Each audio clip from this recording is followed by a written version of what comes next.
Hey guys, gals, non-binary pals. Today I'm going to do kind of a bit of a fixer video. So I'm here to talk a little bit about boa species in general. So I put out one before. I'll put the link right here. You can go watch it if you want to, but I was kind of really fast rolling through stuff, and I also kind of misspoke a little bit. So in this video, and Sev is at the clock, and I think she's going to pull it off the wall. No, okay, cool. Oh, I don't know. I hear it on the wall. But I'm going to clarify a little bit about boa species and kind of the difference when people ask a lot about what kind of boa do I have? BCC, BCI, CA, like what are all those things? And I'm going to talk a little bit about that. So with me to start off with is Sev, or short for Severus, who's our large female Guyana boa. So we thought she was a boy when we got her as a rescue, and then during the veterinary testing, we had her probed again because she went, yeah, I want to just double check to be sure, and she's a girl. But, so Sev here is a true red-tailed boa, or a boa constrictor, or BCC. So, starting from the top, boa, that is the genus that is comprised of, as of today, October 2020, there are 3 boa species in the genus boa. So the genus makes up the thing, and then it goes into individual species. And those are boa constrictor, boa imperator, which was considered part of boa constrictor for a long time, and boa sigma. I can't talk too much about boa sigma because, number one, I don't know as much about them, other than there's been a lot of taxonomy and issues over the years. But then again, boa imperators were part of boa constrictors for decades, as well as they're really rare in the hobby. And if anyone watching this video knows anyone here in the States that has boa sigma, hit me up, please, or let me know who they are, because I'd really like to talk to them. But, so the 3 species, boa imperator, boa constrictor, and boa sigma. So we're mostly going to focus on the imperators and the constrictors. So this is where it gets a little bit confusing because of just a basically new taxonomy and what they found to be the different things. So starting with the true red-tailed boas, or boa constrictors. So in the species boa constrictor, there are 8 separate subspecies. And what a subspecies is basically it's one population of a species that that branched off either through isolation, through geographic ranges or habitat or whatever it is, that are characteristically different enough, either through DNA or through physical characteristics, that they can be defined separately. So for instance, this girl here is a boa constrictor. So that is her genus, that is her species, and then subspecies, constrictor.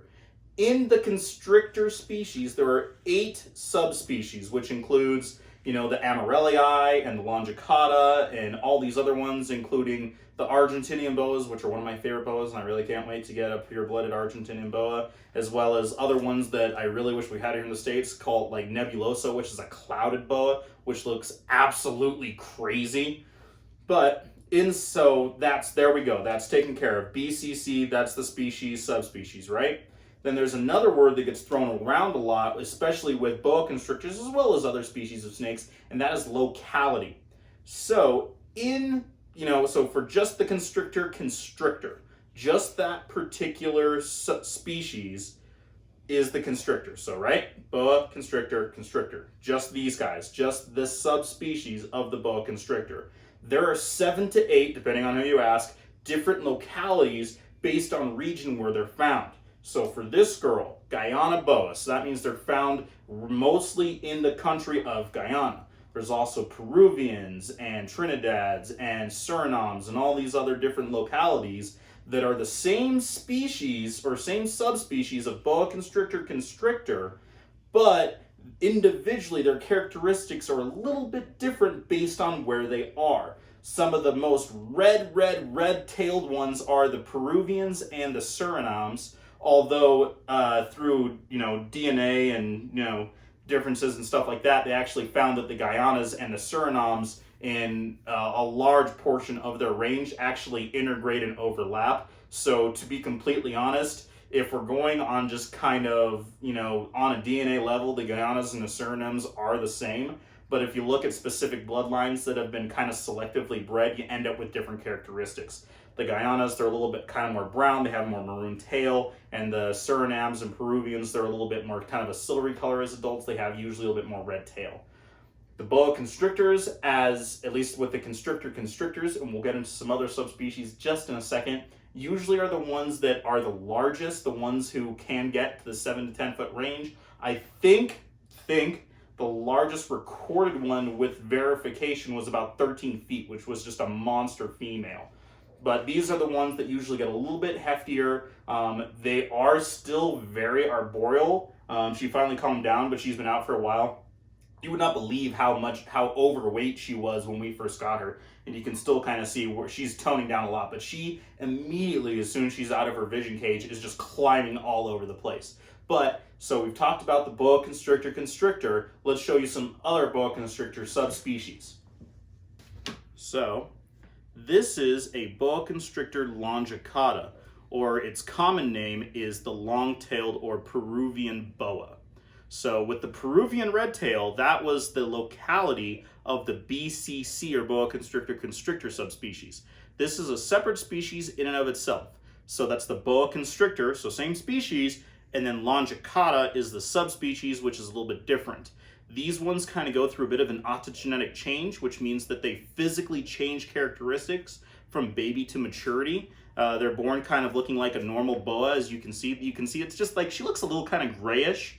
As she gets older, she will turn kind of a silvery, like black and white or black and gray color.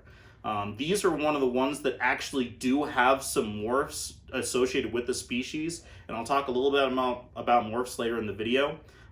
These ones actually, they stay a lot smaller. They usually don't get over 6 feet, period. They're usually around the 4 to 5 foot range, females still getting bigger. The long tails, they're called longicata, which is Latin for the long tail, not because they have the actual longest tails, so the section between where the vent starts and the tip of the tail, but because actually males of this species as a whole have incredibly long hemipenes, which is the male reproductive organ. So when they're referring to longicatas and long tail, it's actually referring to long male parts.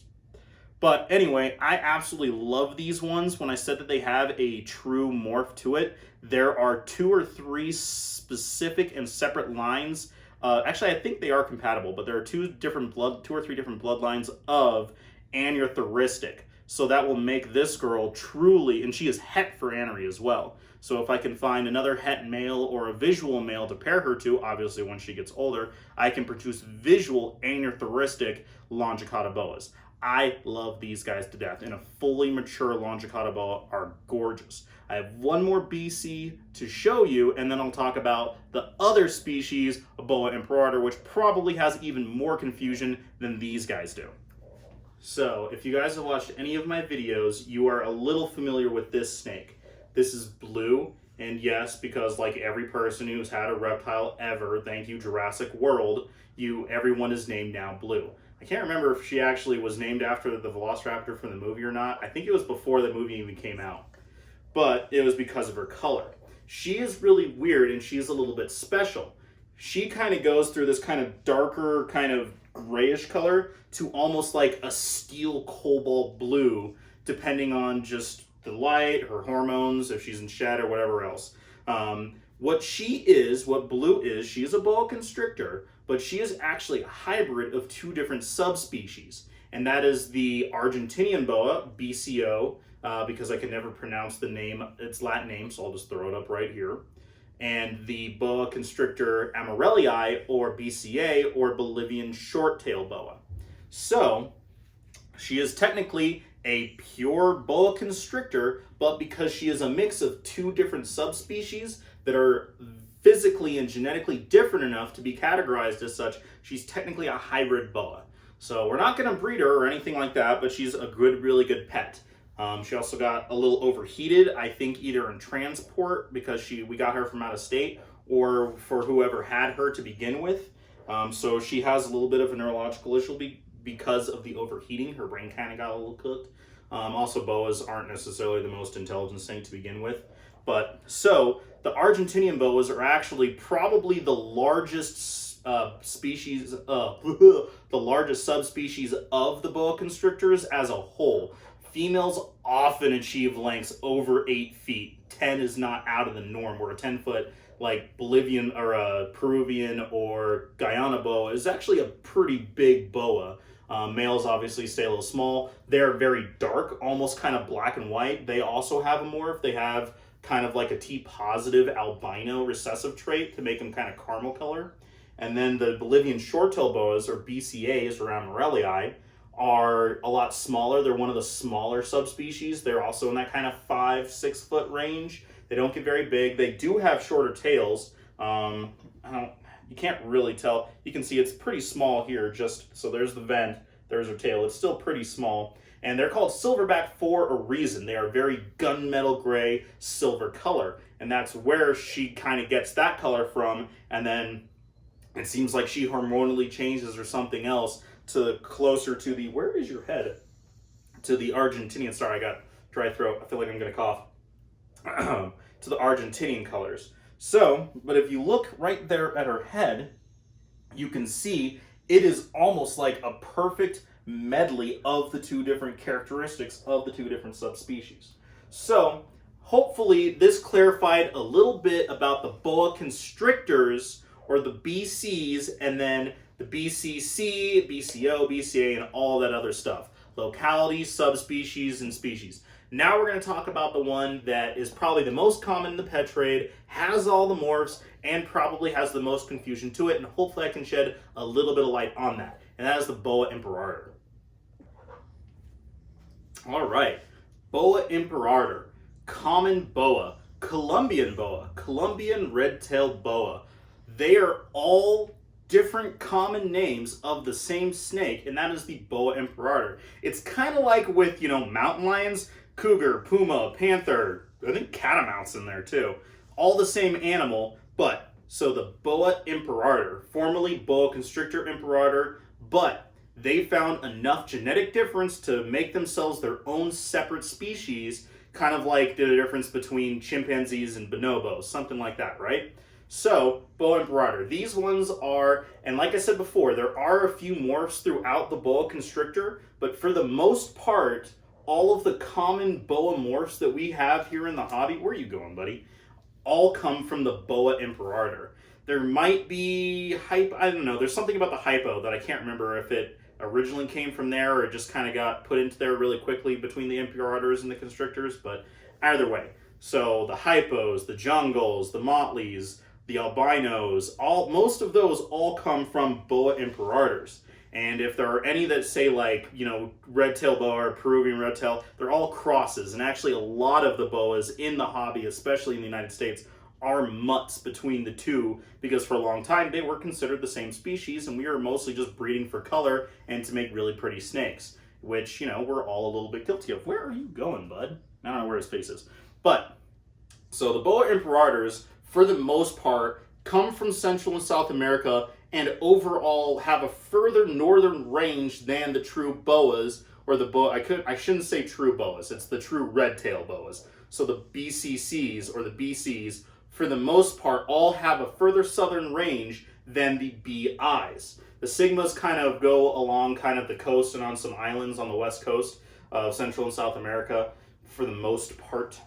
But the BIs, those are the ones that have a couple different localities, and I'll talk a little bit about that in a second. So, as you can see, it still has the saddles like the boa constrictors. They still have a little bit of a red tail, but not usually as deep red. It usually has more browns, more maroons in it. This guy doesn't actually have a name. We just call him the double het. He's double het for anthoristic type 1 and VPIT positive, and he comes from a pink panther line, so he's kind of a bit of a more pastel-y color. So he's not as dark brown as you'd see a lot of them, but I like just kind of the natural color of a lot of snakes in general. I do love morphs, but I've been really getting into the actual natural beauty of snakes in and of themselves. As a whole, these guys don't get as large and heavy-bodied and long as the boa constrictors like the Argentinians and like the BCCs, but they can achieve lengths of well over 7 to 8 feet. It doesn't happen as often. Normally 6 to 7 is more, normal or more common. They do have localities, and so with the fact that they are now their own species, the different localities may end up being eventually classified as subspecies. So, for instance, when you hear about a CA, so the CA is in reference to Central American bloodlines. So if you have an animal that's a CA something, that means that its bloodlines have been traced accurately back to Central American populations. And so as a whole, this is not, set in stone, but as a whole, CAs or Central American boas are usually a little bit smaller. Their prey is not as big the further north you go. There's a lot more varied prey further south. The prey is a little bit more abundant, larger, so a larger snake happens to evolve that way. So they're a little bit smaller. They have a tendency to be a little bit more cantankerous, and I have exceptions to that rule, and I have absolutely stereotypes for that little bit of a rule as well. Where are you going, buddy? But I don't have, so this guy is probably the closest I have to just a regular looking common boa or Colombian boa, whatever you want to call that. There are other ones that are specific on the different island locales that may also eventually be their own, distinct subspecies. But as of right now, as far as I am aware, they are all just still localities and regions of the one species, Boa Imperator. So hopefully this clarified a little bit. I know I have a tendency to ramble, and so I kind of speed up the videos a little bit, but I think I do need to sometimes kind of slow it down, make sure I get it all right, and I'm not misspeaking, because the spread of misinformation, regardless of what it is never a good thing. So someone absolutely did call me out that I did misspeak, that I called these guys BCIs, which is no longer the case. They're no longer a subspecies, they're their own species, Boa Imperators. So just to quickly sum up again, round out this video, sorry it's a little bit of a longer one, but I think this one's actually a pretty good one, and I've been dying to remake this. I guess not remake this, but kind of clarify a little bit. So, boa, that's the genus. So, the boa constrictors. Sure, there's tree boas and like doom rolls and stuff like that, but we're talking about the true New World boa constrictors, right? So there's the boa, that's the genus. Then we move down to species, 3 species: constrictor, imperator, and sigma. Sigma, over there, can't talk too much about. Really, most of the time anyone's ever going to hear about are the 2, imperator and constrictor. Once you get to the constrictor species, 8 different subspecies. Obviously, the most popular, BCC, Boa Constrictor Constrictor. Those are the true red tails, the really big boas, the Peruvians, the Guyanas, the Trinidads, all the southern Brazilians, all of the different localities of that species, Boa Constrictor Constrictor, as well as the other ones, the Argentinians, the Bolivian silverbacks, Longicatas, other ones like that. Then Boa Imperators with my little boy, the doublehead, DH here. I guess we can call him DH. I don't know, that doesn't sound right. I'll have to think of a better name for him. Those are the common boas, common Colombian, red tail, whatever you want to call it. Boa Imperators, they're their own species, the most common, the most morphs. I honestly don't think there's much of a difference of personality between the two. They're both fairly personable. They're all fairly slow moving. They're all fairly arboreal. They all need, really high humidity, like over 70% humidity is very good for them. And then the sigmas. So hopefully this clarified it for you. It was informational enough for you. You got to see a couple of really cool boas. I love doing boa constrictor videos. I don't know why, I just have a hard time coming up with good content with them, other than maybe just showing them off, and maybe I should just do more show and tell videos. If that's something you guys want to see or have ideas, let me know down in the comments. Hit me up, jzreptiles@gmail.com, jzsreptiles@gmail.com. If you're interested in merch, I know I'm not wearing it right now, but just the little JZ's Reptiles logo, our really awesome, cool colubrid snake shirt, mask, bandanas, whatever it is. If you're interested in baby snakes, any questions, please let me know. Hit me up on Instagram, Facebook, the email, whatever it is. Hope you enjoyed it. Hope you're having a great day, and we'll check you next time.